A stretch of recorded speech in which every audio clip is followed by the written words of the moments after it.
अस्सलाम वालेकुम Habibi, Nadeem Memon from Nadeem Memon blogs. आप सबको रमज़ान की बहुत बहुत मुबारकबाद। रमज़ान की आमद आमद है एंड रमज़ान स्पेशल के बारे में सोचा था कि कुछ यूनिक चीज़ करेंगे। रमज़ान में हम लोग कोई ऐसी एक पॉडकास्ट बनाएंगे जिसमें लोगों को देखने भी मज़ा आए और हमें बोलने में मज़ा आए। तो इसी के रिगार्डिंग हमने एक खैर ख्वाही फाउंडेशन के फाउंडर है मिस्टर मुजाहिद सावकर, उनको बुलाया है एज अ गेस्ट एंड उनसे हम जानेंगे कि खैर ख्वाही फाउंडेशन मुमरा में कितनी खैर ख्वाही कर रही है और इसके पीछे का मकसद क्या है। क्या ये कमाने का मोटिव है या नेकी कमाने का मोटिव है, ये सारी चीज़ों के बारे में हमें बताएंगे मिस्टर मुजाहिद भाई। तो मुजाहिद भाई, welcome to my show Nadeem Memon blogs. शुक्रिया नीम भाई। अस्सलाम वालेकुम, कैसे भाई आप? वालेकुम अस्सलाम, अल्हम्दुलिल्लाह। वेल मुजाहिद भाई, सबसे पहला मेरा सवाल तो ये है कि खैर ख्वाही फाउंडेशन बनाने की ज़रूरत क्या पड़ी? नदीम भाई, खैरख्वाही फाउंडेशन बनाने का मकसद ये रहा और उसकी ज़रूरत हम ये समझे कि ये एक हदीस पाक का मफ़हूम है जिस पे अमल करते हुए हमने ये काम किया। ये 2018 की पहले की बात है, 2018 की बात है, रमज़ान से पहले। ये जो हमारे एक दोस्त है इरफान भाई, जिनको आप जानते हैं, हमारी एक व्हाट्सएप पर कन्वर्सेशन हुई और उसमें हमने ये तय किया कि यार इंशाल्लाह हम रमज़ान में ज़रूरतमंदों के घरों पर राशन पहुँचाएँगे और हमारा ये था कि उनके घरों तक जाकर पहुँचाएँगे। ओके। तो रमज़ान से पहले ही हमने एक ब्रॉडकास्ट बनाया, कुछ मैसेज शेयर किए कि भाई रमज़ान से पहले हम ये काम करने वाले हैं। और जब वो दिन करीब आए तो फिर वापस एक अपडेट शेयर की कि भाई अब हमने इसके लिए डोनेशन जमा करना है। तो 2018 में हमने ये काम की शुरुआत की ओके। और उस साल 38 फैमिलीज़ को हमने जो है राशन पहुँचाया था। ओके। फिर उसके बाद ये बना कि भूख जो है इंसान को सिर्फ रमज़ान में नहीं लगती, रमज़ान के अलावा भी लगती है। तो रमज़ान के बाद भी इस काम को कंटिन्यू करना चाहिए। तो फिर उस ग्रुप में हमने डाला कि भाई अब हम रमज़ान के बाद भी इंशाल्लाह इसको हम कंटिन्यू करेंगे और वहीं से खैरख्वाही फाउंडेशन के काम की जो शुरुआत हुई और आज अल्हम्दुलिल्लाह अभी तक इस साल 2025 के रमज़ान की चांद यानी पहली सहरी से पहले अल्हम्दुलिल्लाह खैरख्वाही फाउंडेशन ने 300 किट्स जो डिस्ट्रीब्यूट कर दिए हैं रमज़ान से पहले। रमज़ान से पहले। वेरी नाइस यार। ओके। अभी रमज़ान से पहले आप लोगों ने किट्स डिस्ट्रीब्यूट कर दिए। अच्छा, अभी ये जैसे भी अपने एग्जांपल आपने जो जर्नी बता दी कि जर्नी कैसे स्टार्ट होती है। अच्छा, ये फाउंडेशन बनाने के बाद लाइक मैं डायरेक्ट पूछता हूँ कि इससे आपका क्या फ़ायदा है? इससे देखिए, मुसलमान का हर काम नेकी के लिए होना चाहिए, चाहे वो रिज़्क़ हलाल कमाए या किसी से मुस्कुरा के बात करे। मुस्कुरा के बात करना भी सदका है। अपने वालिदैन को मुस्कुराते देखना ये भी सदका है। वालिदैन को देखना भी एक सवाब का काम है। तो उसी तरह अपनी जो डेली लाइफ रूटीन है, तो ये तो हमारे लिए अपने लिए है। हमारा ये भी तो काम है कि हम अपने इस सोसाइटी के ज़रूरतमंदों के लिए, गरीबों के लिए, आका की उस दुखियारी उम्मत के लिए कुछ ऐसा काम करें जिससे उन्हें फ़ायदा हो। तो उस मकसद के तहत हमने ये काम किया। जैसे शहर में माशाल्लाह पूरी दुनिया भर में एनजीओज़ का एक निज़ाम चलता है। कई एनजीओ से कई अलग-अलग वैराइटीज़ ऑफ टॉपिक्स पे वो काम करती है। तो उसी तरह खैरख्वाही फाउंडेशन का भी एक काम है जो हम ration, education, medicine and plantation को लेकर कर रहे हैं। ओके, अभी 4 क्षेत्रों में काम करते हैं, बराबर? जी 4 हाँ, पार्ट में। करेक्ट। प्लांटेशन एक हो गया, एक फूड राशन का हो गया, एक एजुकेशन हो गया और एक मेडिकल हो गया। मेडिसिन हो गया, ये जिसके अंदर 4 सेहत हेल्थ जिसको हम फैकल्टीज़ में आप कहेंगे, काम करते जिसको हो। अगर हेल्थ अगर हम कहेंगे ना तो हेल्थ पर हम काम करते हैं। जिसके अंदर हमारे मुमरा में अल्हम्दुलिल्लाह चैरिटेबल क्लिनिक है, चैरिटेबल लैब है, हम ज़रूरतमंदों को मेडिसिन प्रोवाइड करते हैं और अभी अल्हम्दुलिल्लाह एक और एनजीओ के साथ टाई अप करके यानी उनके साथ मिलकर जो स्पेशलिस्ट डॉक्टर की कंसल्टिंग होती है, इलाज के अंदर एक चीज़ की ज़रूरत पड़ती है, पहले तो हम क्लिनिक, फिर मेडिकल से लैब के टेस्ट, उसके बाद एक बड़ा पार्ट आता है स्पेशलिस्ट डॉक्टर से कंसल्टिंग। वो बहुत से लोग ऐसे जो नहीं अफोर्ड कर पाते। तो अल्हम्दुलिल्लाह खैरख्वाही फाउंडेशन डायबिटीज़ के मरीज़ों के लिए और जनरल फिजिशियन की जिन्हें कंसल्टिंग चाहिए, अभी अल्हम्दुलिल्लाह मुमरा में हम ये काम कर रहे हैं। उनके लिए कंसल्टिंग भी करवाते हैं और फिर उसके बाद जो डॉक्टर उन्हें दवाई दे, उनके लिए वो दवाइयों का भी इंतज़ाम करते हैं। तो ये जो फंड आता है, ये जो भी आप काम करते हो, तो ये कहाँ पर जाता है? इसकी कोई ऑडिटिंग वगैरह होती है? इसका अल्हम्दुलिल्लाह हमारा खैरख्वाही फाउंडेशन का जो निज़ाम है, वो जितने दुनियावी कवानीन है यानी जो दुनियावी शराइत कानून लागू किए जाते हैं, उसको अल्हम्दुलिल्लाह अमल करते हुए हम काम करते हैं। यानी हमारे पास अकाउंटेंट है, जो हमारी रिसीट्स बनाते हैं, इसकी शेयर करते हैं और सीए से जो है हम एनुअल तौर पे इसकी ऑडिटिंग करवाते हैं। इस पे आपका कुछ चार्जेस वगैरह होगा? मतलब आप जो इतना टाइम देते हो और इतना व वक़्त दे रहे हैं, अब तो कोई चार्जेस वगैरह होता होगा? इस पे अल्हम्दुलिल्लाह खैरख्वाही फाउंडेशन के हवाले से मैं ये कह सकता हूँ कि हम खैरख्वाही फाउंडेशन के पैसे का पानी भी नहीं पीते। ये अल्हम्दुलिल्लाह एक शौक है और ये मेरी खुशकिस्मती है कि मैं ये खिदमत के काम को अंजाम दे पा रहा हूँ, और जो छोटी-मोटी जो हमारी कोशिशें हैं, किसी भी एंगल से, जो किसी भी तरह से हम शहर में कर रहे हैं, उसको काम कर रहा हूँ। ये जो मकसद है, ये सिर्फ़ आखिरत बनाने के लिए है, यानी इसमें दुनियावी तौर पर अल्हम्दुलिल्लाह हमारा कोई प्रॉफ़िट अपने लिए नहीं है। ओके। खैर-ख्वाही का एग्ज़ैक्टली मतलब क्या होता है खैर-ख्वाही? खैर-ख्वाही का लुग़वी माना हम ये कह सकते हैं, मदद करना, हेल्प हेल्प करना, करना। अच्छा। सपोर्ट करना, किसी ज़रूरतमंद को, मतलब किसी किसी की भी तरह खैर से, करना, किसी को किसी हेल्प की करना। केयर करना, हेल्प करना। जी हाँ। Okay, okay. अब दूसरा ये था कि आपको सबसे ज़्यादा चैलेंजेस क्या फेस करने पड़ते हैं फाउंडेशन को रन करने में? फाउंडेशन को रन करने में सबसे ज़्यादा चैलेंजेस जो है वो 2 तरीके से ही होते हैं, कि अभी जब जिस फ़ील्ड में आप काम करते हैं, तो उस फ़ील्ड की जो रिक्वेस्ट है ना, आपके पास ज़्यादा आती है। राइट। अभी जैसे हम मेडिसिन्स में काम करते हैं, डायबिटीज़ के जो मरीज़ हैं उनको हम दवाइयाँ देते हैं। तो अब कई बार ऐसा है कि कुछ लोड बढ़ जाता है।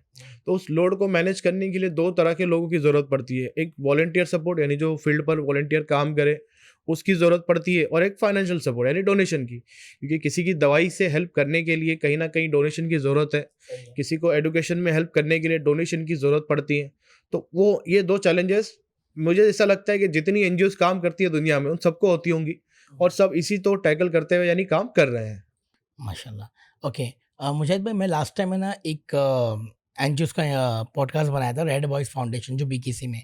उन्होंने ऑन एयर बताया था कि वो लोग ज़कात का पैसा नहीं लेते, ठीक है? तो क्या खैर-ख्वाही फाउंडेशन ज़कात लेती है? अगर लेती है तो इसका इस्तेमाल उसको बायफरगेट कैसा करती है?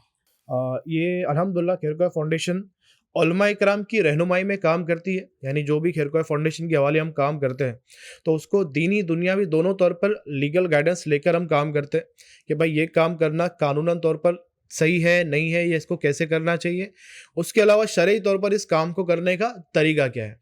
तो अल्हम्दुलिल्लाह जो ज़कात है, क्योंकि हमारा काम गरीबों के लिए है, मुस्तहिकीन के लिए है, ज़रूरतमंदों के लिए है, तो इसमें वो तबका बहुत ज़्यादा है जो ज़कात के मुस्तहिक है। तो अल्हम्दुलिल्लाह खैरख्वाह फाउंडेशन ज़कात का भी इस्तेमाल करती है, और इसका बाइफिकेशन हमारा ये होता है कि हम उसको एंट्री वैसी रखते हैं, यानी जो ज़कात की रकम आई है उसको ज़कात के मुस्तहिक के लिए ही दिया जाता है। हत्तल इम्कान वेरिफिकेशन करने के बाद ही यानी वो रकम से किसी की हेल्प की जाती है। Great. Okay. Now thing is like कि अभी एक होता है गरीब आदमी, ठीक है? गरीब की डेफिनेशन तो पता है आपको, जिसका जैसे एग्जांपल एक बेवा है या अनाथ है, उनको तो हेल्प करना चाहिए, कर रहे हैं।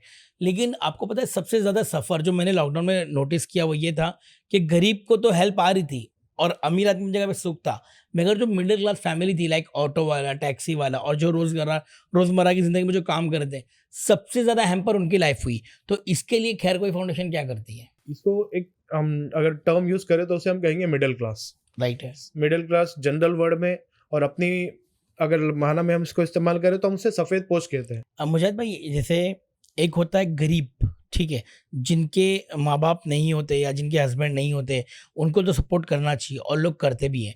और एक होता है अमीर जो अच्छा खासा पैसे वाला, जिसको सपोर्ट की ज़रूरत नहीं पड़ती। लेकिन जो मिडिल क्लास फैमिली होती है, जैसे लॉकडाउन में मैंने नोटिस किया था कि गरीबों को तो खाना मिल रहा था, अमीर अपनी जगह पे ठीक थे, लेकिन जो मिडिल क्लास फैमिली होती है लाइक ऑटो वाला, टैक्सी वाला, सब्जी वाला, जो हमारी तरह मिडिल क्लास फैमिली होती है, वो बहुत ज़्यादा सफ़र करते। तो उसके लिए खैर-ख्वाही फाउंडेशन क्या करती है? ये जिसको हम मिडल क्लास कह रहे हैं ना, तो इसको हम कहते हैं सफ़ेद पोश। सफ़ेद पोश। सफ़ेद पोश, ये वो लोग होते हैं जो सवाल नहीं करते। बराबर। मतलब जिनकी लाइफ में कितनी प्रॉब्लम्स आ जाए, ये सवाल नहीं करते। अल्हम्दुलिल्लाह खैरख्वाह फाउंडेशन ऐसे कई फैमिलीज़ है जिनको बाकायदा जाके सपोर्ट करता है, राशन में भी, दवाइयों में भी, इनके कई बच्चों के एजुकेशन में भी, और इन्हें सपोर्ट करता है। और इस तरह से हेल्प की जाती है कि खैरख्वाह फाउंडेशन का काम करने का तरीका ये है कि लोगों की इज्जत और अज़मत का ख़्याल करते हुए काम करता है। यानी हम जिसकी भी हेल्प करते हैं, खैरख्वाह फाउंडेशन के किसी भी सोशल मीडिया प्लेटफॉर्म पे आपने उसकी तस्वीर नहीं देखी होंगी, उसकी कोई फ़ोटो, यानी हम ना फ़ोटो ना नाम कभी हमने शेयर किया है। तो ये खैरख्वाह फाउंडेशन का काम करने का तरीका है, यानी जिसकी हेल्प की उसके फैमिली वालों को भी नहीं पता चलता कि खैरख्वाह फाउंडेशन से आया या किसी एनजीओ से आया है। अच्छा। हम इस तरह से हेल्प करते हैं ताकि बड़ों वैसे जो आदमी मिडिल क्लास है या सफ़ेद पोश है, वो आदमी जॉब करता है या जो भी तरह से है, उसकी भी एक खुददारी है, उसकी एक इज्जत है। वो घर में जाएगा तो अपने माँ बाप से आँख मिला सके, अपने बीवी बच्चों को देख सके, तो उससे बुरा ना लगे कि उसको ये पता चल जाए उसके घर वालों के कि यार अब्बू ने तो ये कहीं से मांग के लाया है। तो हम लोग ऐसी कोशिश करते हैं मैनेज करके कि उस तक वो सामान पहुंचा दिया, किसी और के ज़रिए पहुंचा दिया, कि उसको भी नहीं पता चलता कि ये अमाउंट कहाँ से आई है और कैसे उसकी हेल्प की गई है। तो अल्हम्दुलिल्लाह लोगों की इज्जत का ख्याल रखते हुए ये काम करने की कोशिश की जा रही है और बाकायदा हम इसको कर भी रहे हैं। माशाल्लाह, वेरी नाइस। ओके, तो मुजाहिद भाई अभी जो मामला चल रहा है, तो अच्छा नहीं, एक चीज़ ये पूछनी थी मुझे कि खैरकोई फाउंडेशन खाली मुस्लिम्स को हेल्प करती है, ऑल रिलीजन वेलकम है? देखो, हम तो ज़रूरतमंदों की मदद करते हैं और जो ज़रूरतमंद है इस पे अल्हम्दुलिल्लाह हमने मुफ्तियाने कराम से इस पर रहनुमाई भी ली है कि जो हम वेलफेयर के काम करते हैं वो सिर्फ किसी पर्टिकुलर के लिए किए जा सकते हैं या सबके लिए किए जा सकते हैं। तो इस पर अल्हम्दुलिल्लाह जवाब में यही था कि हम हर किसी की मदद कर सकते हैं। कोई भी शख्स तकलीफ़ में है, परेशानी में है तो उसकी परेशानी दूर की जा सकती है। कोई भूखा है तो उसे खाना खिलाया जा सकता है और अल्हम्दुलिल्लाह खैरकोई फाउंडेशन इस पर अमल करता है। जो रिक्वेस्ट आ गई तो जिस तरह से भी उसे मैनेज किया जा सकता है उसे सपोर्ट किया करते हैं। खैरकोई फाउंडेशन 4 पार्ट में कैसा, मतलब कैसा डिवाइड करती है? इसका कोई लाइक आप लोग कोई निज़ाम कैसे चलता है? क्योंकि एक बंदा एट अ टाइम एक ही काम कर सकता है। आप प्लांटेशन भी कर रहे हो, आप एजुकेशन भी कर रहे हो, आप मेडिकल भी कर रहे हो और आप एक क्या बताए थे? राशन भी कर रहे हो। तो उसको मैनेज कैसा करते हो? खैरकोई फाउंडेशन 7 डिपार्टमेंट में काम करता है और खैरकोई फाउंडेशन 7 दिनों में काम करता है। यानी वीक का जो हर डे है उसको हमने हर दिन डिपार्टमेंट के लिए डिस्ट्रीब्यूट किया हुआ है। तो मंडे का जो दिन है हमारा वो राशन डे है और ट्यूसडे का दिन एजुकेशन के लिए है, वेडनेसडे का दिन चैरिटेबल लैब के लिए है, थर्सडे का दिन चैरिटेबल क्लिनिक के लिए है, फ्राइडे का दिन ओलमा इकराम के लिए है, सैटरडे का दिन मेडिसिन डिपार्टमेंट के लिए है, संडे का दिन जो है प्लांटेशन के लिए है। तो ये जैसे 7 दिन है उसी तरह हमारे 7 डिपार्टमेंट के 7 चार्जेस जिम्मेदार हैं। कैलकुलेटेड है आपकी? हाँ, हर हर डिपार्टमेंट के लिए अलग-अलग बंदे हैं जो रिस्पॉन्सिबल है, यानी उसे हम डिपार्टमेंट के जो वो ज़िम्मेदार हैं। उस डिपार्टमेंट के उस ज़िम्मेदार के अंदर 2-2, 3-3 वॉलंटियर्स हैं। यानी हर डिपार्टमेंट में 2 से 3, 3 से 4 ऐसे वॉलंटियर्स हैं। अब उनकी वो टीम बनी हुई है, वो लोग अपने-अपने हिसाब से काम करते हैं। ओके, समझ गया। देखिए, ये हमारा जो सिस्टम है, ये पॉडकास्ट है, it is not kind of interview, right? तो मैं, अगर आपको लग रहा है कि भाई नहीं, ये सवाल का जवाब देने जैसा नहीं, तो आप मना कर सकते हो। अभी मेरा अगला सवाल ये है आपसे कि अगर किसी को घर में कोई प्रॉब्लम है, किसी के घर में, फिर भी वो बंदा बोलता नहीं मैं खैरकोई फाउंडेशन में पैसा देना चाहता हूँ, तो उसको आप क्या मैसेज दोगे? देखिए, सबसे पहली बात, अपने घर वालों पर खर्चा करना ये सवाब है, ठीक है? और जब तक आपकी ज़रूरतें हैं, अगर अल्लाह ने अगर आपको ईसार का जज़्बा दिया है तो मैं इसे रोक नहीं सकता, ठीक है? कि आप खुद अपना पेट काट कर अगर देना चाहते हैं, ये एक अलग मसला है। लेकिन अगर आपके घर वालों के लिए आप ये सोच रहे हैं कि नहीं, घर वालों को मैं आधी रोटी खिलाऊँगा और बाहर वालों को पेट भर खिलाऊँगा, तो ये मुमकिन नहीं है। अब वो अल्लाह वाले हुआ करते थे, वो उनके मर्तबे और उनके वाक़यात अलग है। आज की हालत ये है कि पहले आप अपने घर वालों की ज़रूरतें जितनी भी है, मैं ज़रूरतें की बात कर रहा हूँ, शौक़ों की नहीं, ठीक है? ज़रूरतें आप पूरी करें, उसके बाद जो इस्लाम का जो निज़ाम है, वो है अपने रिश्तेदारों के लिए। इस्लाम का जो एक निज़ाम है, अपने घर के बाद आप अपने रिश्तेदारों को देखें। आपके रिश्तेदार में कोई अगर ऐसा है जिसे मदद की ज़रूरत है, तो बाकायदा आप खुद जाके उसकी मदद करें। फिर आपके पड़ोस में अगर कोई ऐसा है, आपकी बिल्डिंग में, आपकी सोसाइटी में, आपकी नेबरिंग में कोई है, जिसको मदद की ज़रूरत है, आप उसकी मदद करें। या फिर आपकी जान-पहचान में, वो आपका रिश्तेदार नहीं है, वो आपके पड़ोस में नहीं रहता, लेकिन आप उसको पहचानते हो, उसको मजबूर है, वो ज़रूरत का उसके ज़रूरत की अगर ज़रूरत है तो आप उसकी मदद करें। इसके बाद अगर कुछ बच जाता है तो फिर आप दुनिया भर में जहाँ आप कन्वीनियंट है, जहाँ आपको लगता है कि भाई मैं यहाँ पैसा दे सकता हूँ या मुझे यहाँ देना चाहिए, तो आप उसकी मदद कीजिए। मैं लोगों को हमेशा ये मशवरा करता हूँ, अगर आपका कोई दोस्त कोई वेलफेयर में काम करता है या इस तरह का काम करता है तो आप उसको बाकायदा सपोर्ट करें। इसकी मिसाल ये है कि गुनाहों के काम में एक दूसरे की लोग मदद करते हैं। आज की हालात ये है कि लोग कई बार आपको ऐसे मिलेंगे, चल मैं तेरी टिकट निकालता हूँ, पिक्चर देखने जाते हैं। तो लोग गुनाह के काम में एक दूसरे की मदद करने को तैयार है, तो आप अपने दोस्त की नेकी के काम में क्यों नहीं मदद करते? अब आपका दोस्त जिस एनजीओ में काम करता है, आप काम को चेक कर ले। मैं ये नहीं कह रहा कि आप आँख बंद करके अपने दोस्त को पैसा हवाले कर दें, ठीक है? आप अपने दोस्त से बात करें, कंसर्न करें, कन्फर्म करें कि किस तरह से वो काम करते हैं। आपका दिल मुतमईन है तो आप उसे भी सपोर्ट करें। अगर आप कहीं नहीं देना चाहते या कोई आपके कॉन्टैक्ट में नहीं है तो आप खैरकोई फाउंडेशन से कॉन्टैक्ट करें, इंशाल्लाह हम मिलके उम्मत की खैरकोई करेंगे। ये किसी को हेल्प करने के लिए फाउंडेशन बनाना ज़रूरी है क्या? बिल्कुल ज़रूरी नहीं है। देखिए, एक होता है इंडिविजुअल, एक होता है टीम वर्क, एक होता है इनफिरादी, एक होता है इज्तिमाई। अभी जैसे एक एक अकेला शख्स है, ठीक है? मैं नवेद का नाम ले लेता हूँ, आपके भाई है। तो नवेद एक आदमी को रोज़ खाना खिला सकता है, 2 फैमिली को रोज़ खाना खिला सकता है। क्या नवेद 10 आदमी को रोज़ खाना खिला सकता है? शायद मुश्किल है। नवेद साल भर 10 आदमी को खाना खिला सकता है? अब ये थोड़ा और मुश्किल है। इसीलिए ये एनजीओज़ कायम की जाती है। एक सिस्टम बनाया जाता है, एक टीम बनाई जाती है। अब चाहे वो खाना खिलाए या चाहे वो दवाई दे या चाहे वो फीस भरे या किसी और तरह के काम करे, लेकिन एनजीओस बनाती है ये टीम वर्क के लिए कि कई इंडिविजुअल मिलकर एक काम करते हैं, एक कंसेप्ट बनाते हैं, एक सिस्टम बनाते हैं और उसके ऊपर वर्कआउट करते हैं और उसका एंड में उसका रिजल्ट आता है। ग्रेट। ओके, एनजीओ में फंड देने से, कोई अगर फंड देता है तो उसको टैक्स बेनिफिट भी मिलता है क्या?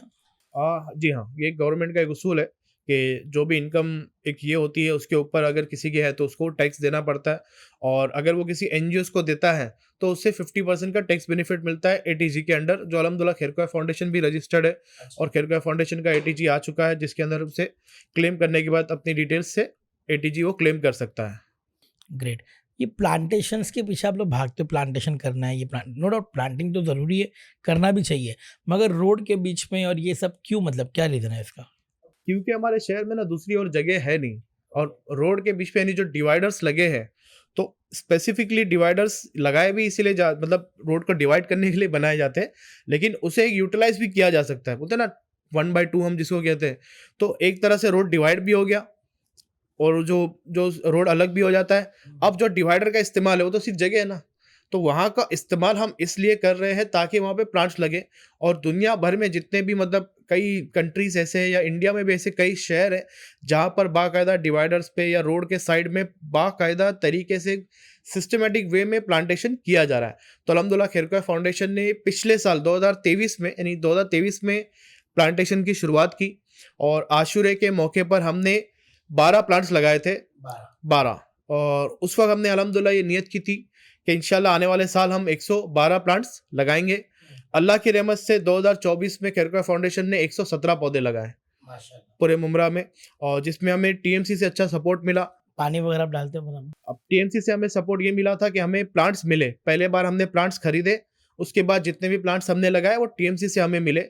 अब इसका एक प्रोसेस ये भी है कि भाई पानी का जो सिस्टम है तो अल्हम्दुलिल्लाह टीएमसी ऑफिसर से कई बार 2 बार हमारी मीटिंग हो चुकी है और इसका जो एक प्रोसेस है इंशाल्लाह आने वाला जो मानसून सीज़न होगा उसके बाद का उन्होंने प्रोसेस बताया है कि मुमरा के कुछ 3 डिवाइडर्स है जहाँ पर कॉन्ट्रैक्ट देकर बाकायदा प्लांटेशन किया जाने वाला है और इंशाल्लाह जो इसके अंदर पानी डालने की भी व्यवस्था की जाएगी।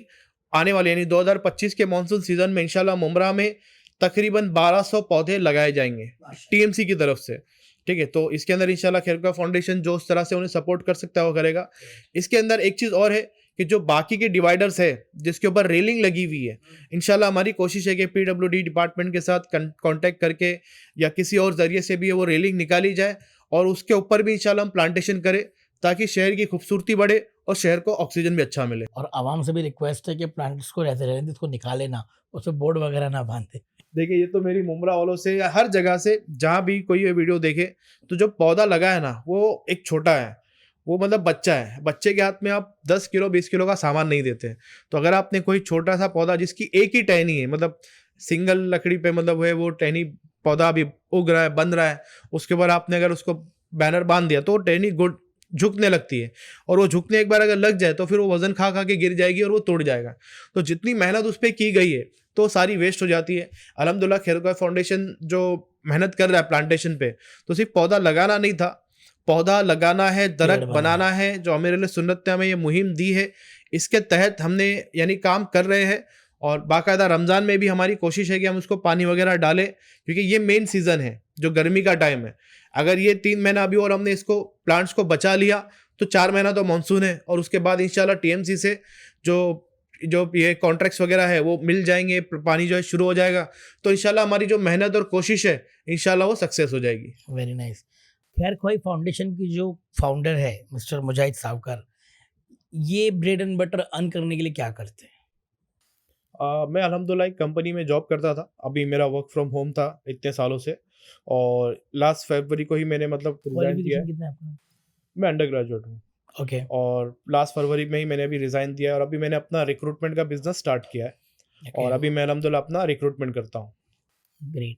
एजुकेशन में आप लोग क्या करते हो? एजुकेशन मतलब आरटी वगैरह तो अक्सर लोग करते ही है। एजुकेशन में हमारी कोशिश ये है कि जो स्टूडेंट्स पढ़ना चाहते हैं उसको एजुकेशन में हम हेल्प करें और खैरख्वाह फाउंडेशन का एजुकेशन में काम करने का तरीका ये है कि हम हर एकेडमिक ईयर में 30 स्टूडेंट्स को सपोर्ट करने की कोशिश करते हैं। एकेडमिक ईयर 30 स्टूडेंट, हाँ, ओके। जो जून से अप्रैल तक आप पकड़ लीजिए, अप्रैल मई तक, उसमें हम 30 स्टूडेंट्स अभी जो है हमारी इस फाइनेंशियल एकेडमिक ईयर के तय है, उसके अंदर हम उसको सपोर्ट करेंगे। अब इसमें ऐसा है कि कुछ स्टूडेंट ऐसे हैं जो स्कूल के हैं, कुछ स्टूडेंट ऐसे हैं जो कॉलेज के स्टूडेंट्स हैं, कॉलेज पीरियड में। तो अब इस साल 2 स्टूडेंट ऐसे हैं जिनका ग्रेजुएशन कंप्लीट होगा। तो अब ये ग्रेजुएशन यानी इनका कंप्लीट होगा, अब ये जॉब के लिए बढ़ जाएंगे। अब जो हमारा स्लॉट था 30 का, उसमें 28 हो जाएंगे। अब 2 नए स्टूडेंट्स को जो हम अडॉप्ट करेंगे। अब हमारा स्लॉट जो है फिर से 30 का फुल हो गया। अब जितने हमारे स्टूडेंट्स हैं जिनको हम हेल्प कर रहे हैं जो भी पढ़ाई में, हमारी कोशिश ये है, फॉर एग्जांपल 2000 अभी 25 चल रहा है, 2030 आए तक अगर हमारे पास 25 स्टूडेंट ऐसे हैं जिनको खैरख्वाह फाउंडेशन ने कुछ ना कुछ पढ़ाई में अगर सपोर्ट किया है, हेल्प किया है, तो 2030 में अगर वो जॉब करते हैं तो 1000 रुपया अगर वो डोनेशन दे और 1000 रुपया खुद से दे, 1000 रुपया जमा करके दे अपने फ्रेंड सर्कल से या किसी भी तरह से, तो एक स्टूडेंट हमें 2000 रुपये दे पाएगा। ऐसे अगर हमारे पास 25 स्टूडेंट है तो एक महीने में 50,000 रुपीज का डोनेशन हमें मिल सकता है। तो एक साल में वो रकम बनती है 6 लाख रुपए। ये 6 लाख रुपए से और नए स्टूडेंट्स को हम सपोर्ट कर सकते हैं। तो ये हमारी एक प्लानिंग है। और खैरख्वाह फाउंडेशन मतलब जिस स्टूडेंट को अडॉप्ट करता है तो हम लोग कोशिश ये करते हैं कि उसको प्रॉपर यानी उसकी एडुकेशन हो, उसका रिव्यू चेक हो, यानी कि भाई वो उसका अटेंडेंस वैसा है नहीं है। 3 महीने में हमारे सेशन होते हैं, मंथली हमारे कुछ सेशंस होते हैं जिसके अंदर बाकायदा मेल स्टूडेंट्स बुलाते, टीचर से जो बुलाते हैं, फीमेल के लिए एक एडवोकेट है वो आते हैं और वो बाकायदा उनकी काउंसलिंग करते हैं, पूछते हैं कि आपका रिजल्ट कैसा है, आपकी पढ़ाई कैसी है, ये इसमें आपका कितना मार्क्स है, कौन से सब्जेक्ट में उन्हें डिफिकल्टी आ रही है, ताकि जो उसका एडुकेशन में जो हमारा खर्च करना है ना, एट द एंड उसका रिजल्ट आए, वो वर्थ आए, मतलब वो वेस्ट ना हो। एक स्टूडेंट है, मतलब वो उनके जो वालिद है, मतलब उनके फादर रिक्शा चलाते थे। कुछ साल पहले उनका इंतकाल हुआ, तो खैरख्वाह फाउंडेशन ने उन्हें एडुकेशन में सपोर्ट किया। 12, 13, 14 और 15 इन 3-4 सालों में जो एडुकेशन में जो उनका सपोर्ट लगा, उसके अंदर हमने उनको सपोर्ट किया। इसके अलावा उनको जो है स्टूडेंट को हमने कंप्यूटर की क्लासेस करवाई। कंप्यूटर क्लासेस थोड़ी दूर थी, उसको अल्हम्दुलिल्लाह बाकायदा हमने रिक्शा की ट्रैवलिंग भी दी और इस पूरे 3 सालों तक उनको राशन से भी सपोर्ट किया। तो जितनी मतलब जो काम हम कर सकते हैं, जितना मुमकिन रहा उतना हमने यानी किया। आज अल्हम्दुलिल्लाह वो स्टूडेंट मतलब एक उनकी शादी हो चुकी है, वो अपने लाइफ के अलग फेज में है। तो ऐसे कई स्टूडेंट्स हैं, सोसाइटी को वापस रिटर्न करते। यस, मतलब उनके फैमिली के तौर पर जो है एक हेल्प हो रहा है। कई स्टूडेंट ऐसे हैं जो बाकायदा मतलब हमारे साथ जुड़कर अब काम कर रहे हैं कि भाई एक बोलता है ना, किसी को डूबते हुए को आपने बचाया है, मतलब किसी की फील्ड्स में हेल्प की है, तो उन्हें ये काम अगर अच्छा लगता है, तो कई स्टूडेंट ऐसे हैं जो आज हमारे साथ मिलकर ये काम कर रहे हैं। और कई स्टूडेंट है जो अगर अपनी जॉब में मसरूफ है या फिजिकली इंटरेस्टेड नहीं है, तो वो डोनेशन दे देते हैं। एटलीस्ट एट द एंड दोनों तरह से हमारा काम होता है। जिस स्टूडेंट पर हमारा खर्चा हुआ है, वो स्टूडेंट अगर वापस डोनेशन दे तो दूसरे स्टूडेंट के लिए वो काम आएगा। उसमें कहावत थी ना, मछली खिलाना इम्पोर्टेंट नहीं है, मछली को पकड़ना सिखाओ, है ना? मतलब वो ये है कि मछली खिलाते हैं हम, मच्छी पकड़ना क्यों नहीं सिखाते। तो ये राशन के हवाले से उमूमन लोग हमें कहते हैं कि जिनको हम राशन देते हैं, यार तो आप लोग राशन में क्यों इतना खर्चा करते हैं, राशन की दुकान से भी तो लेके आदमी खा सकता है, उससे भी तो गुजारा हो सकता है। तो मैं इसका जवाब मतलब एक हदीस पाक के मफहूम से देना चाहूँगा कि मोमिन वो जो अपने लिए पसंद करे वो अपने भाई के लिए पसंद करे। क्या आप पसंद करेंगे आपका कोई रिश्तेदार है जिसकी उम्र 50-60 की और वो राशन की दुकान पे खड़ा रहे, वो 1 घंटा 1.5 घंटा राशन ले और वो 5 किलो 8 किलो जो भी राशन है वो उससे उठाए नहीं जाए, लेकिन फिर भी वो लेकर आए तकलीफ में, तो ये कोई पसंद नहीं करेगा। ना मैं पसंद करूँगा, ना आप पसंद करेंगे, दुनिया का कोई शख्स ये पसंद नहीं करेगा। लेकिन ऐसे कई रिश्तेदार हैं जिनकी हालत ये है। आप राशन दुकान की गली में भी आप देखेंगे या आपके मोहल्ले के जनरल स्टोर पे आप देखेंगे ना, तो लोग 100 ग्राम तेल लेके जाते हैं, 100 ग्राम तेल लेके जाते हैं, 100 ग्राम आधा पाव दाल लेके जाते हैं।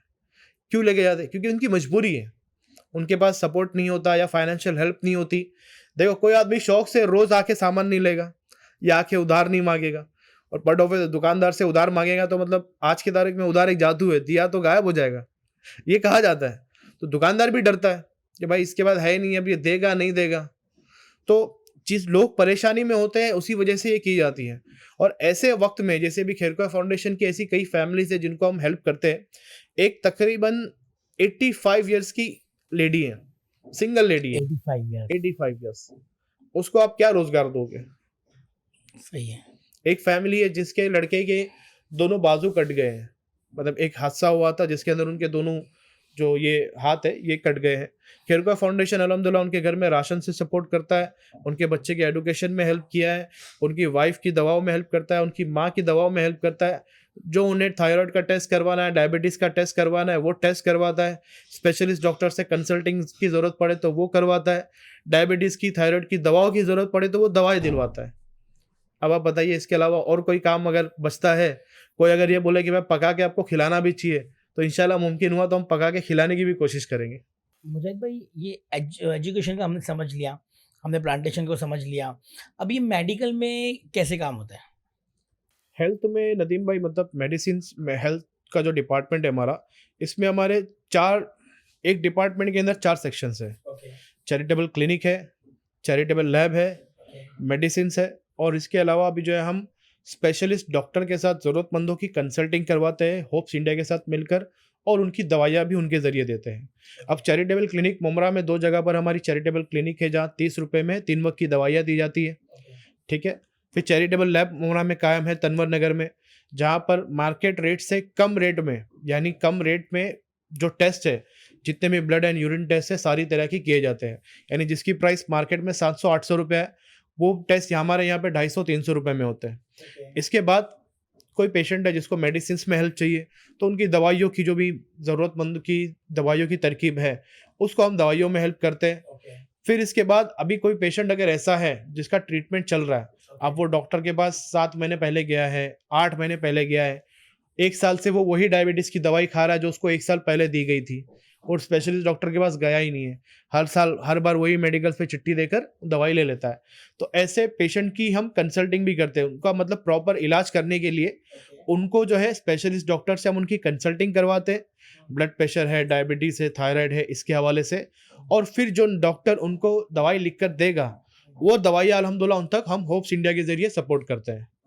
तो हमारा मकसद सिर्फ दवाई देना या ये नहीं है, हमारा मकसद पूरी तरह से उसका इलाज करना है। एक बहुत बड़ा तबका वो है जिसको हम सफ़ेद पोश अभी कह रहे थे, तो सफ़ेद पोश की हालात जो है ना 2 चीज़ों में वो कर्ज़दार हो जाता है। एक बच्चे के एजुकेशन में, एक माँ-बाप के इलाज में या कोई भी घर में मरीज़ है। अब 20 से 25 हज़ार अगर कोई कमाने वाला है, तो 7 से 8 हज़ार, 6 से 7 हज़ार उसका घर का रेंट है, ठीक है? 4 से 5 हज़ार उसे एनी हाउ राशन के लिए चाहिए। उसके घर का बाटला है, इलेक्ट्रिसिटी है, घर के छोटे-मोटे खर्चे हैं, बच्चे का एजुकेशन है, कभी लाइट बिल भरना है, कभी बिल्डिंग रिपेयरिंग का काम आ गया या किसी की रिश्तेदार की शादी आ गई। तो अब उसके पास इलाज कराने जैसा अमाउंट नहीं होता। बराबर, वो 20-25 हज़ार अगर 20-22 हज़ार कमा रहा है, तो उसी में उसकी लाइफ चल रही है। अगर 700 रुपए का टेस्ट भी उसको करवाना है, तो कई ऐसे लोग हैं जो अपने माँ-बाप का टेस्ट करवाने के लिए भी बोलते हैं कि भाई ये कम में हो जाएगा कहीं। तो उसी के तहत हमारी वो लैब कायम है और उसके बाद डायबिटीज़ की चाहे दवाइयाँ हो, थायराइड की दवाइयाँ हो, ब्लड प्रेशर की दवाइयाँ हो, इन बीमारी की दवाइयाँ जो है हम होप्स इंडिया के ज़रिए इनके लिए फ्री में यानी ज़रूरतमंदों को कई बार फ्री में जो हेल्प की जाती है। तो ये खेरका फाउंडेशन का एक प्रॉपर हेल्थ का सिस्टम है जिसके अंदर लोगों को सिर्फ हेल्प नहीं, प्रॉपर गाइडेंस के साथ इलाज किया जाता है और बाकायदा हमारे क्लिनिक पर अच्छे डॉक्टर्स, लैब पर टेक्नीशियंस, डॉक्टर्स उन्हीं की हेल्प से ये पूरे काम किए जाते हैं। Very nice, very nice. Kerkar foundation की टीम में कितने लोग हैं? खेरका फाउंडेशन के एज अ वॉलंटियर्स टोटल 32 लोग हैं, जिसमें से 8 जो हमारे डिपार्टमेंट है, जो जिम्मेदार जो हम कहते हैं जो 8 जिम्मेदारान हैं और बाकी हमारे वॉलंटियर्स हैं। आप लोग कुछ बेस्ट वॉलंटियर को उम्रा का टिकट वगैरह भी देते हो क्या? अल्हम्दुलिल्लाह ये हमने पिछले साल से स्टार्ट किया है। देखिए अभी जैसे हम जो काम करते हैं, ठीक है? ये वॉलंटियर वर्क है। यानी आदमी आप भी एक बिज़नेसमैन हो, मैं भी एक जॉब करता हूँ। तो 9 से 10 घंटा हमारा जा रहा है। 9-10 घंटा, 11 घंटा। आपका अगर कोई बॉस है, तो कभी ना कभी, कहीं न कहीं आप भी कुछ सुनते होंगे। तो जो आदमी जॉब करता है, वो तो अपने बॉस की रोज़ सुनता होगा। ठीक है? तो उसके बाद भी अपनी ज़रूरत पूरी करने के बाद, घर को मैनेज करने के बाद, अगर कोई शख्स आपका ऐसे आज के फुरफितन दौर में आपका कॉल उठाता है, आपका उम्मत की खैरख्वाही के काम में सपोर्ट करता है, बिना दुनियावी प्रॉफ़िट के, बिना दुनियावी प्रॉफिट के अगर वो काम करता है, तो साल में एक बार अगर कोई हम ऐसा इवेंट क्रिएट कर ले और उसको तोहफा दे। और ये भी मैं एक चीज़ क्लियर कर देता हूँ, आपने अच्छा क्वेश्चन किया कि ये हम चंदे के पैसे से नहीं करते। मैं वही पूछने वाला था। हाँ, नहीं, ये अमूमन सभी लोग पूछते हैं, तो अल्हम्दुलिल्लाह ये हम चंदे के पैसे से नहीं करते। ये मतलब किसी ना किसी से हम तरकीब बना लेते हैं। यानी जैसे फॉर एग्जांपल अभी मैं आपको बोलूँगा, नदीम भाई हमारे एक वॉलंटियर है, साल भर उनके ज़बरदस्त काम रहा है। मतलब भाई राशन बोलो तो राशन, दवाई बोलो तो दवाई, किसी का वेरिफिकेशन करना है तो काम पे आने के बाद रात में 11 बजे जाकर भी वो वेरिफिकेशन कर रहा है। रात में 12 साढ़े 12 1 बजे भी रात में किसी को अगर दवा पहुँचानी है तो वो जाके पहुँचा देता है।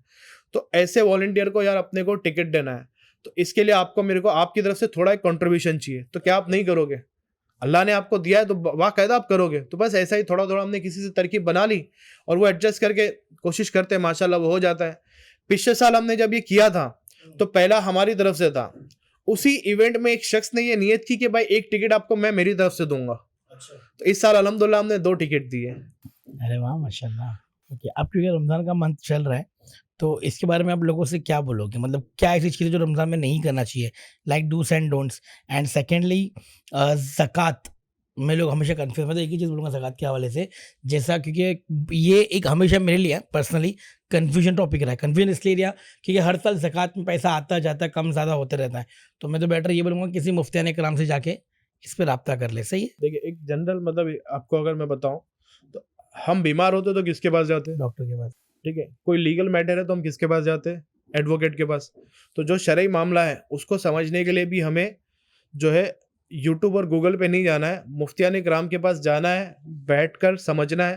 पहले आपको अपनी चीज़ें क्लियर रखनी पड़ेगी कि मेरा ये इन्वेस्टमेंट है, मेरा यहाँ इतना पैसा गया हुआ है, मैंने इतने का माल खरीदा है, मैंने ये माल एक को इतने रुपए की क्रेडिट पे दिया है या इतने एडवांस के तौर पे दिया है। जिस तरह से भी आपका बिज़नेस है या जो भी जॉब है, तो सारी चीज़ रखने के बाद आपको पता चलेगी आपके पास आपका अमाउंट कितना होता है और किस पे ज़कात लगेगी, किस पे ज़कात नहीं लगेगी। क्या होता है, हम हर क्वेश्चन हर आदमी से नहीं पूछ सकते। क्रिकेट का अगर क्रिकेट की एनालिसिस अगर किसी से समझनी है, तो वो क्रिकेट का एक्सपर्ट है ना, वही बता पाएगा। तो उसी तरह जो हमारे दीनी मामलात है, उसको भी जो दीनी मामलात अपनी ज़िंदगी उस पीरियड में गुज़ार चुका है, जितनी हमने ज़िंदगी में रोटी नहीं खाई होंगी ना, उतनी उन्होंने किताबें पढ़ी है। एक एग्ज़ाम्पल दिया जाता है, तो उनसे हमें पहले समझना पड़ेगा ज़कात कितनी लगेगी, कैसे निकालनी है, किस पर निकालनी है, फिर किसको देनी है। तब इंशाल्लाह वो चीज़ हमें समझ में आएगी। और ज़कात के हवाले से एक चीज़ है, ज़कात का कंसेप्ट रमज़ान से नहीं होता। ज़कात अपने माल पर 1 साल गुज़र जाने की बाद उसे निकाली जाती है, चाहे वो मुहर्रम में गुज़रे या रमज़ान में। अगर रमज़ान में गुज़रता है तो अच्छी बात है, लेकिन अगर वो मुहर्रम में हो गया है, उसके बाद अगर हम रमज़ान का इंतज़ार कर रहे हैं, तो फिर हम ये हमारे लिए लेकिन गलत आवाम है, का ये माइंड गुनाह सेट है। यही ना कि रमज़ान में देना है अपने को, हाँ, तो वो माइंडसेट को तो चेंज करना पड़ेगा ना। तो बताएगा कौन? ये तो अवाम खुद जाके पूछेगी तब अवाम को समझ में आएगा कि भाई मेरा ये मसला है। आपके घर में अगर 4 माला के आप रहते हो, आपकी छत से पानी टपक रहा है, तो सेक्रेटरी को तो आप बताओगे ना जाके कि भाई मेरी छत से पानी गिर रहा है, तब तो सेक्रेटरी आपको उसका इलाज बताएगा। आप सेक्रेटरी के पास जाओगे नहीं और आप बोलोगे सेक्रेटरी मेरे पास आएगा तो ही मैं उसको बोलूँगा, तो नहीं हो पाएगा। ओके। अब जैसे न्यू ईयर का लोग रेज़ोल्यूशन बनाते हैं, आपको लगता है रमज़ान के लिए भी कोई रेज़ोल्यूशन होना चाहिए? देखिए, रमज़ान के लिए रेज़ोल्यूशन तो माशाल्लाह हमें पहले से दे दिया गया है। जो चीज़ें रमज़ान के अलावा जायज़ थी, हलाल थी, रमज़ान में उस पे भी रोक लग गई है। जैसे खाना-पीना, जैसे रोज़े की हालत में हम खा नहीं सकते, पी नहीं सकते, दीगर जो और मामलात हैं। तो कुछ मामलात ऐसे हैं जो रमज़ान के अलावा भी नहीं कर सकते। म्यूज़िक के हवाले से हो गया या कोई और चीज़ें हैं उसके, तो वो चीज़ें तो रमज़ान में भी हराम है। तो अब ये चीज़ें हमें समझनी पड़ेगी, जब हम रमज़ान में इसको छोड़ रहे हैं, तो बाकी ज़िंदगी के मामलात में उसको छोड़ना पड़ेगा। अब रमज़ान जो है ना, ये नेकी वाला महीना है। जो रमज़ान की रौनक के हवाले से कहा जाता है, तो रमज़ान की रौनक जो है ना, मार्केट नहीं है, दुकानें नहीं है। मेरे कई दोस्तों की भी दुकानें हैं, कारोबार करते हैं, चाहे वो खाने-पीने की है, कपड़े की है, मैं उस पे ये नहीं कह रहा, ले जनरल वो बिज़नेस है, इट्स ओके। लेकिन रमज़ान की जो असल रौनक है ना, वो मस्जिदों से है, नमाज़ियों से है। हम ये कहते हैं कि रमज़ान रौनक का महीना है, बाबरकत महीना है, इसका हर लम्हा पुरज़ोर है। वाक़ई इसमें कोई दो राय नहीं है। लेकिन आज जब ये वीडियो रिलीज़ होगी, जब भी रमज़ान में लोग इसे देखेंगे, तो एक सवाल है मेरा, आप देख लें आज रमज़ान की कितनी तारीख को आप ये वीडियो देख रहे हैं, और क्या आज की तारीख में अब तक आपने कुरान पाक खोल कर देखा है? हम कुरान पाक पढ़ना एक अलग बात है, पढ़ना चाहिए, लेकिन कुछ लोग ऐसे भी होंगे जिन्होंने खोलकर देखा भी नहीं है, उसे पढ़ना भी नहीं आता। सीखना चाहिए, फ़र्ज़ है। हम नहीं पढ़ेंगे तो कौन पढ़ेगा? तो अहमियत ये है कि रमज़ान बाकायदा रौनक वाला महीना है, बाबरकत महीना है। लेकिन क्या हम ये महीने की जो बरकत है वो हासिल कर रहे हैं? बल्कि आज की तारीख में भी ऐसा है कि रमज़ान के महीने में भी जो है ना हम लोगों को तकलीफ देते हैं। रात में इफ्तार करके या तरावी के बाद लोग आराम करते हैं और आपको अपने मोहल्ले में खेल कूद की आवाज़ आती होगी। जवानी में मैं ये नहीं कहता हर कोई करता है या हर कोई अब उसको रोक नहीं लगा सकती, उसको रोक लगाई जा सकती है। समझाना चाहिए, समझाओ कि समझाना मुसलमानों को फ़ायदा देता है। ये वो चीज़ें हैं कि जिस पे हमें अमल समझना पड़ेगा, जिसको चीज़ों को हमें ये माँ-बाप की ज़िम्मेदारी है। आप कहोगे कि यार ये मौलाना की ज़िम्मेदारी है, तो मौलाना आपके बच्चों के साथ जो नमाज के बयान का वक़्त है ना, 12 मिनट, 15 मिनट, 10 मिनट जो आपके बच्चे ने बयान सुना है, सिर्फ़ उतना टाइम है और आपका बच्चा आपके साथ पूरा 24 डबल 12 घंटे रहता है। तो ये आपकी ज़िम्मेदारी है, हम उसे समझाएँ, ये दुरूद पाक की तरकीब उसे दिलाएँ रमज़ान के अंदर कि हर नमाज के जमात से पहले अज़ान हुई, अज़ान में आप मस्जिद में पहुँच गए, अज़ान के बाद जो जमात का इंतज़ार है वो भी एक सवाब है और वो एडिशनल सवाब है। उसी पीरियड में अगर आपने 100 मरतबा दुरूद पाक पढ़ लिया, तिलावत कुरान कर ली, वो आपको इंशाल्लाह फ़ायदा देगा। तो ये भी एक तरकीब होती है।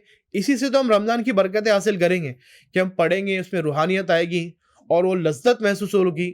नमाज़ पढ़ने में भी मज़ा आएगा। नमाज़ पढ़ने का भी एक अलग मज़ा आता है और जिसको मज़ा आता है ना फिर वो उसको बोलना नहीं पड़ता है। जैसे रमज़ान रहे या नॉन रमज़ान वो रहे? साल के 12 महीने जैसे एक निगरान शुरा का कॉल है, नफ़िल रोज़े की बात कर रहा हूँ। जिसे नफ़िल रोज़ा रखना होता है ना, वो अपनी सहरी का बंदोबस्त खुद करता है। तो जिसे नमाज़ पढ़नी होती है ना, वो अपनी नमाज़ों का एहतमाम खुद करता है। चाहे वो रमज़ान का महीना हो या 12 महीना हो। अभी रमज़ान जब आहिस्ते-आहिस्ते के जब वापस जाता है, रुखसती होती है, तो लगता है कि मस्जिद वापस पूरी वीरान वैसी ही हो जाती है। हर साल होता है ये। इसका क्या सॉल्यूशन निकल सकता है? इसका सॉल्यूशन यही है, देखिए हम कोशिश कर सकते हैं, लोगों को समझा सकते हैं, अपने आस-पास लोगों को समझा सकते हैं। जब हम नमाज़ के लिए जा रहे हैं, तो नेकी की दावत देते हुए सामने वाले को तरकीब दिलाते आदत चले, जमात का वक़्त हो रहा है, नमाज़ का वक़्त हो रहा है, नमाज़ का टाइम है। इस तरह से लोगों को अगर तरकीब दिलाए, तो इंशाल्लाह उनको भी नेकी की दावत मिलेगी, हमें भी नेकी की दावत देने का सवाब मिलेगा और उसे एक रिमाइंडर मिल जाएगा। अब इसमें वाइस वर्सा भी मैं आपको बताता हूँ। क्या होता है कि जिसको आपने नेकी की दावत दी या नमाज की तरकीब दिलाई, वो आपको ये बोलेगा, ये देख जुम्मा आटीन ने हुआ, मेरे को बोल रहा नमाज के लिए चल। ये भी चीज़ें आपको सुनने मिलेगी। नया-नया मुल्ला अल्लाह हाँ, बताया सब। तो ये सारी चीज़ें भी होगी। हमें इससे घबराना नहीं है। हमें ये नहीं सोचना है कि कौन क्या बोलता है, कौन क्यों बोलता है, कौन कैसे बोल रहा है। हमें अपना काम है बस तरकीब दिलाना।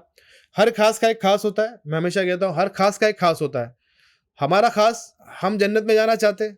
आप नहीं चाहते हमारा ख़ास जन्नत में जाए।